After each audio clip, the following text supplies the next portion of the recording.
नमस्कार दोस्तों, राधे राधे, जय श्री कृष्णा। दोस्तों, कमेंट बॉक्स में जय श्री कृष्णा अवश्य लिखें। आइए सुनते हैं महाभारत की कहानी।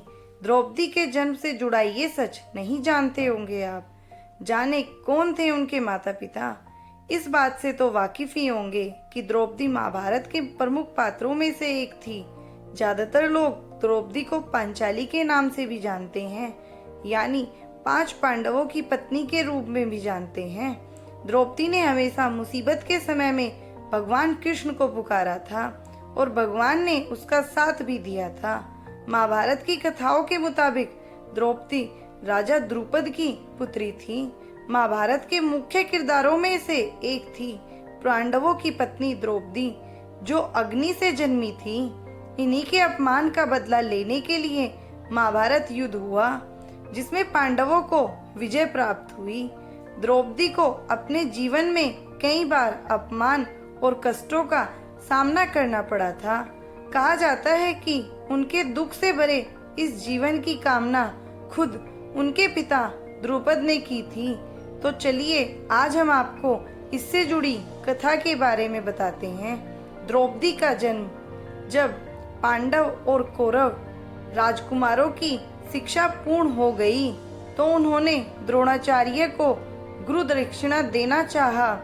द्रोणाचार्य को पांचाल नरेश और अपने पूर्व के मित्र द्रुपद के द्वारा किए गए अपने अपमान का स्मरण हो आया और उन्होंने राजकुमारों से कहा, राजकुमारों, यदि तुम गुरु दक्षिणा देना ही चाहते हो तो पांचाल नरेश द्रुपद को बंदी बनाकर मेरे समक्ष प्रस्तुत करो। यही तुम लोगों की गुरु दक्षिणा होगी। गुरुदेव के इस प्रकार कहने पर समस्त राजकुमार अपने अपने अस्त्र शस्त्र लेकर पांचाल देश की ओर चल दिए।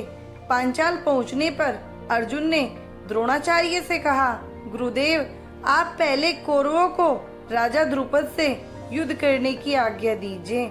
यदि वे द्रुपद को बंदी बनाने में असफल रहे तो हम पांडव युद्ध करेंगे। इसके बाद अर्जुन ने आगे बढ़कर द्रुपद को बंदी बना लिया और गुरु द्रोणाचार्य के समक्ष ले आए। इसके बाद अर्जुन ने उनके आधे राज्य को जीतकर ऋषि द्रोण को दे दिया था, जिस कारण उनके अंदर बदले की आग सुलग रही थी।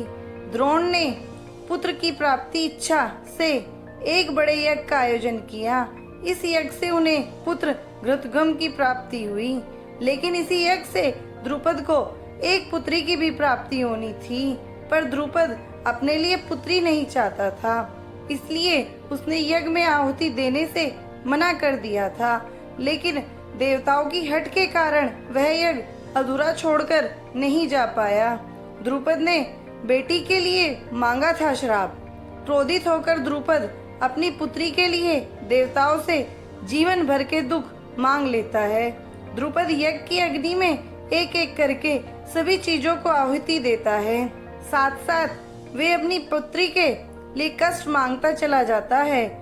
अबीर की आहुति देते हुए द्रुपद कहता है कि अबीर की भांति पवित्र चरित्र हो उसका, लेकिन फिर भी उसे विश्व की सारी अपवित्रता प्राप्त हो।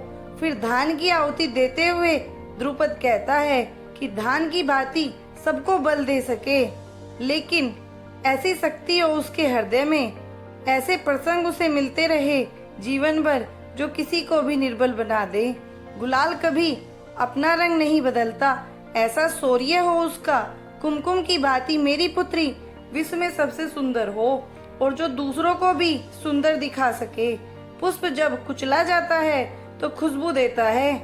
मांगता हूँ मैं उस कन्या के साथ बार बार अन्याय हो और फिर भी वो न्याय की सुगंध फैलाती रहे। फिर इसी यज्ञ से जन्मी यज्ञसेनी द्रौपदी।